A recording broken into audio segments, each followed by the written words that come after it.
சின்னதா ஒரு சேட்னஸ்னாலும் இப்போ அதை வந்து டிப்ரெஷன் அளவுக்கு கொண்டு போறாங்க.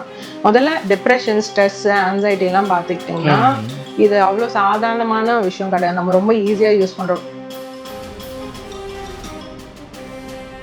ஏன்னா நம்ம சின்ன வயசுல இருந்தே நம்ம எப்படி கண்டிஷன் ஆகுறோம் அப்படின்னா, பொண்ணுனா கோவமே படக்கூடாது, அதே மாதிரி பசங்கன்னா வந்து பயப்படக்கூடாது. ஆம்பளை பையன் பயப்படலாமா, ஆம்பளை பையன் அழுகலாமா, அப்ப ஆம்பளை பையன் பயந்தாலோ அழுக வந்தாலும் என்ன பண்ணுவாப்ல? ஃபெயிலியர் ஒன்று ஹிட் ஆகுதுன்னா அதை அக்செப்ட் பண்ணிட்டு அங்கிருந்து எப்படி சக்சஸ்ஃபுல் ஆகுதுன்னு பார்க்கணுமே தவிர, நான் வந்து சக்சஸே பிடிச்சிட்டு நான் நின்றுட்டு இருப்பேன், அது என்கிட்ட இருந்து போகவே கூடாது அப்படின்னு நம்ம எதிர்பார்க்க முடியாது.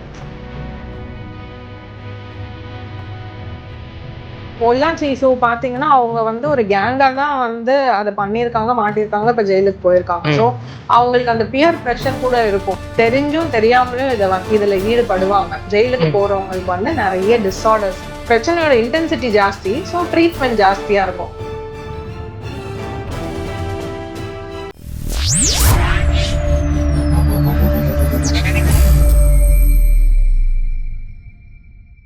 மகிழ் மீடியா நேயர்களுக்கு வணக்கம். மென்டல் ஹெல்த் வந்துட்டு ரொம்ப முக்கியம். அதாவது பிசிக்கல் ஹெல்த்தை விட மென்டல் ஹெல்த் ரொம்ப முக்கியம். அதை பற்றி நம்மக்கிட்ட பேசுறதுக்காக கவுன்சிலிங் சைக்காலஜிஸ்ட் ஆயிஷா மேம் நம்ம கூட இருக்காங்க. அவங்ககிட்ட இன்னைக்கு நம்ம நிறைய வந்து பேசுவோம். நாமளும் வந்துட்டு கவுன்சிலிங்லாம் எடுத்துப்போம். நம்மக்கிட்ட நிறைய குறைகள்லாம் இருக்குல்ல, தெரிஞ்சு போவாங்க. ஹாய் மேம், வணக்கம். வணக்கம் அரவிந்த். இன்றைய காலத்தில் வந்துட்டு மனநல பிரச்சனைகள் அதிகமாக இருக்கிறதுக்கு காரணம் அப்படின்னு என்னென்ன மேம் சொல்லுவீங்க? அதுக்கு நிறைய காரணங்கள் இருக்குங்க அரவிந்த். முதல் காரணம் என்ன அப்படின்னா, நம்ம வந்து ஒரு இன்ஃபர்மேஷன் எரால இருக்கோம், சரிங்களா? நிறைய இன்ஃபர்மேஷன்ஸ் வந்து கொட்டி கிடக்குது நம்மளை சுற்றி.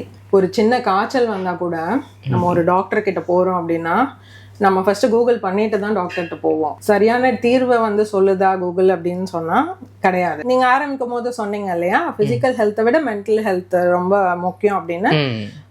இப்போ பிசிக்கல் ஹெல்த்தையும் நம்ம பார்க்காம விட்டோம்னா திரும்ப அது மென்டல் ஹெல்த்தை தான் போய் எஃபெக்ட் ஆகும். மெஜாரிட்டி ப்ராப்ளம் என்ன ரீசன் இருக்கு அப்படின்னா, சப்ஸ்டன்ஸ் அபியூஸ், போதை பழக்கத்துக்கு அடிமையாகிறது. கரெக்ட். இதுலதான் நிறைய பேர் மாட்டிருக்காங்க இல்லைங்களா? அதனால நம்மளோட மென்டல் ஹெல்த் ரொம்ப எஃபெக்ட் ஆகும். அடிக்ஷன்ஸ்குள்ள போறது, வாழ்க்கை முறை வந்து பிரச்சனை ஆகுறது, நம்ம ஹெல்த் இங்க ஒரு டால் எடுக்கும் போது நம்ம ஃபேமிலிக்கு அது ஒரு ப்ராப்ளம் ஆகும்.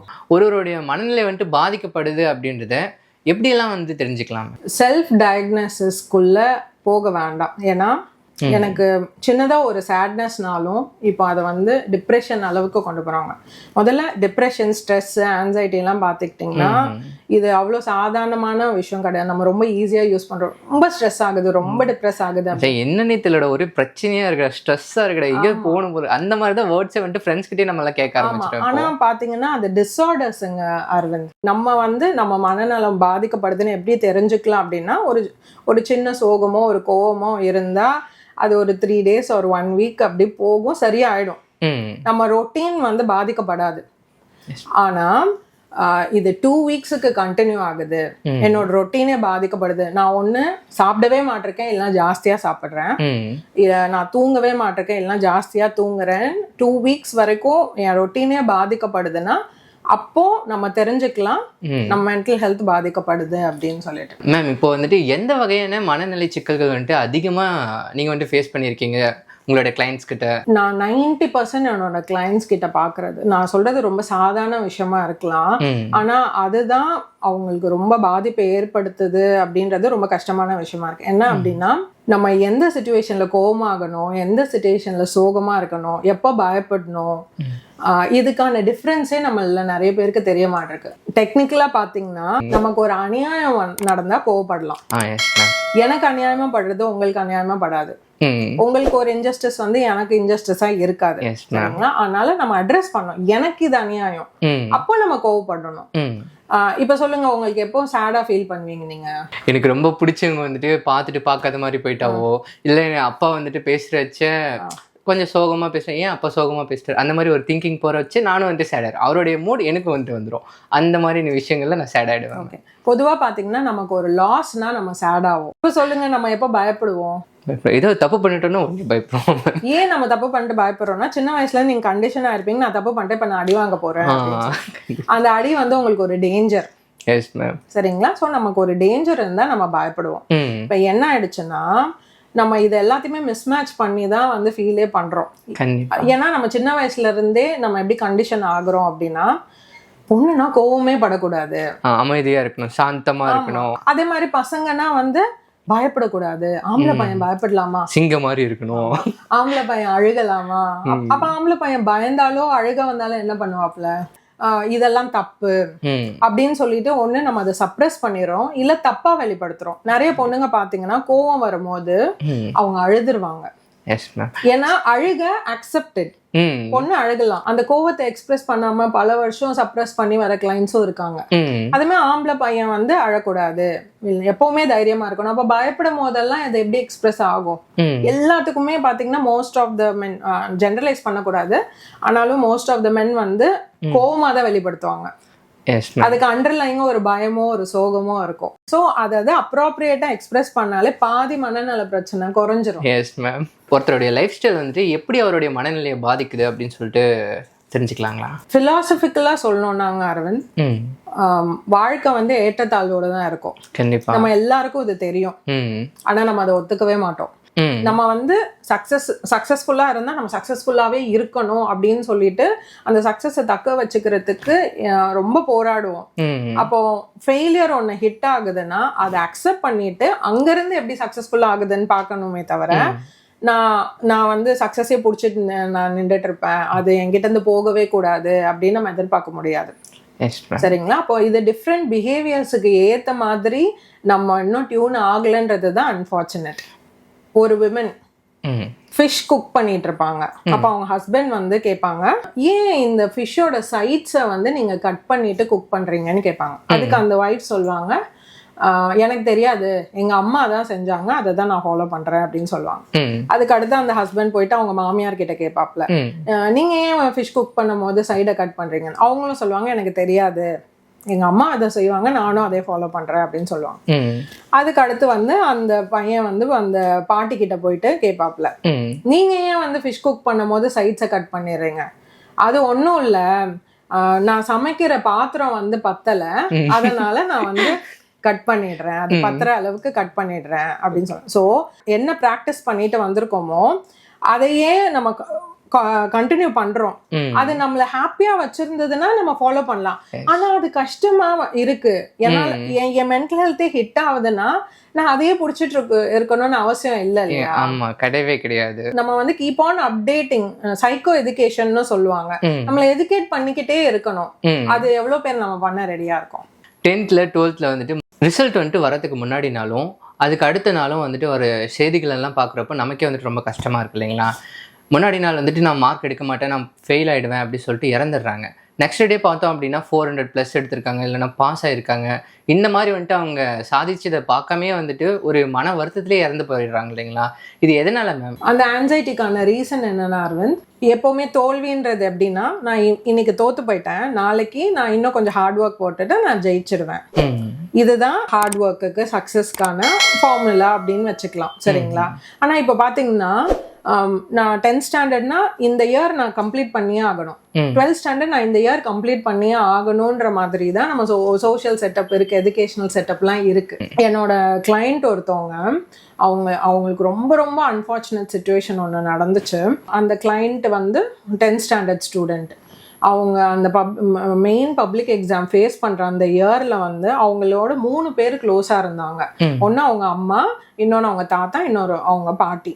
முதல்ல வந்து அவங்க பப்ளிக் எக்ஸாம் கொடுக்கறதுக்கு முன்னாடி அவங்க அம்மா இறந்துட்டாங்க. அன்ஃபார்ச்சுனேட்டா அடுத்த மாசம் அவங்க தாத்தா இறந்துட்டாங்க, அதுக்கு அடுத்த மாசம் அவங்க பாட்டி இறந்துட்டாங்க. அப்ப யோசிச்சு பாருங்க அவங்களோட கிரீஃபோட லெவல் எப்படி இருந்திருக்கும். கிரீஃப்ன்றது துக்கம். அவங்க 3 பேரோடையுமே க்ளோஸ்.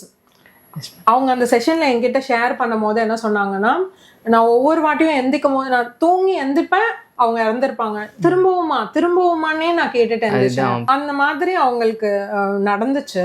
அப்ப யோசிச்சு பாருங்களேன், இப்போ அவங்க அந்த கிரீஃப்ல இருப்பாங்க, அவங்களால எப்படி படிச்சு அவங்க பாஸ். இத்தனைக்கும் அவங்க ரொம்ப பிரைட் ஸ்டூடெண்ட் வேற.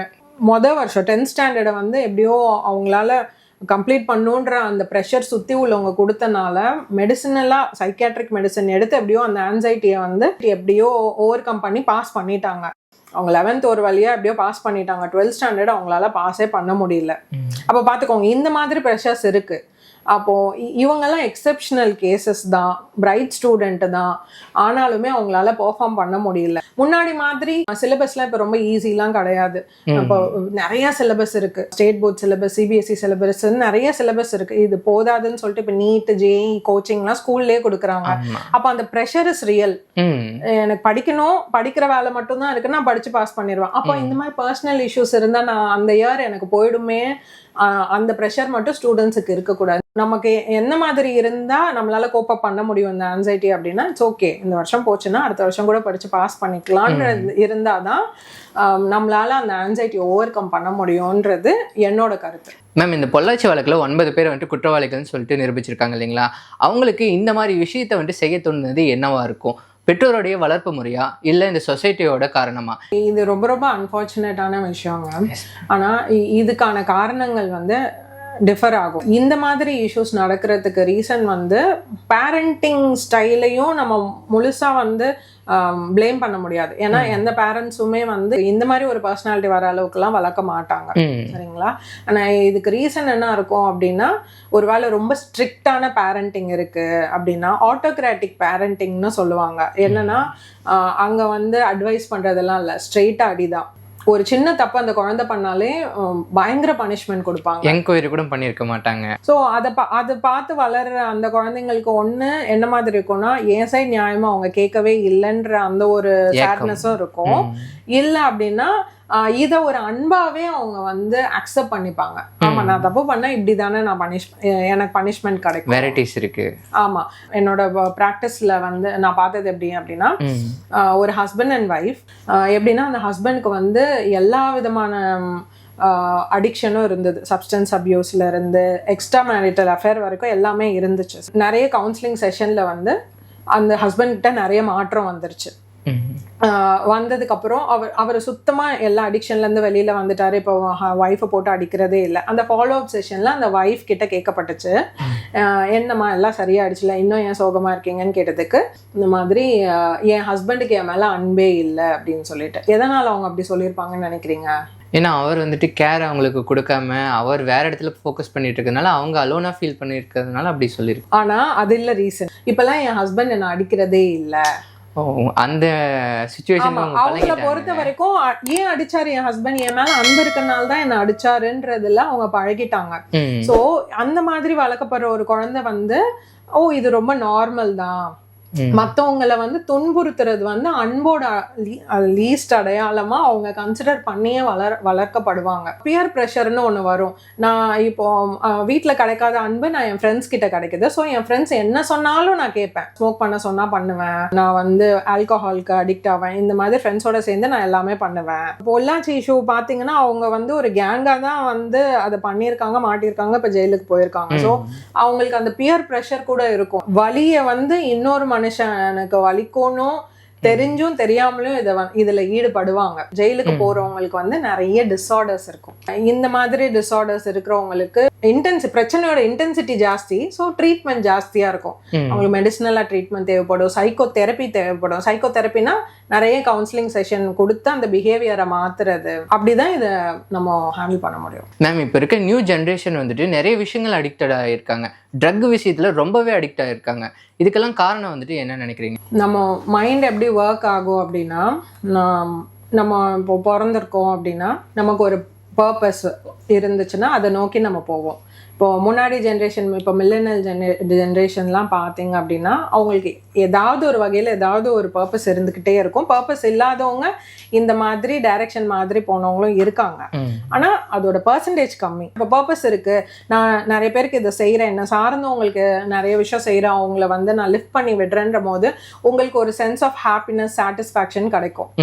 இப்போ உங்களுக்கு பர்பஸே இல்லைன்னா அந்த சாட்டிஸ்ஃபேக்ஷனை நீங்கள் என்டர்டெயின்மெண்ட்லேயோ இல்லை இந்த மாதிரி வந்து ஆல்கஹாலில் இல்லை ட்ரக் அடிக்ஷனில் தான் அந்த கிக்கு உங்களுக்கு கிடைக்கும். நம்ம சோஷியலாகவே நம்ம எல்லாருக்கும் ரெஸ்பான்சிபிலிட்டி இருக்குது. இப்போ வர இந்த gen Z, gen alpha, gen beta எல்லாருக்குமே என்ன பர்பஸ் இருக்க போகுது அப்படின்றது நம்ம எல்லாருக்குமே ஒரு ரெஸ்பான்சிபிலிட்டி இருக்கு, அவங்களுக்கு அந்த வழியில கொண்டு போறதுக்கு. மேம், மென்டல் ஹெல்த்தை பத்தி நிறைய விஷயங்கள் நாங்களும் தெரிஞ்சுக்கிட்டோம், நீங்களும் நிறைய ஷேர் பண்ணீங்க. மகிழ் மீடியா நேயர்கள் சார்பா உங்களுக்கு நான் ரொம்ப நன்றி சொல்லிக்கிறேன் மேம். நிறைய வேல்யூபிளான குவெஸ்டின்ஸ் கேட்டிருக்கீங்க அரவிந்த். உங்ககிட்ட என்னோட எக்ஸ்பீரியன்ஸை ஷேர் பண்ணது நான் ரொம்ப ரொம்ப ரொம்ப சந்தோஷமாக இருக்குது. தேங்க்யூ.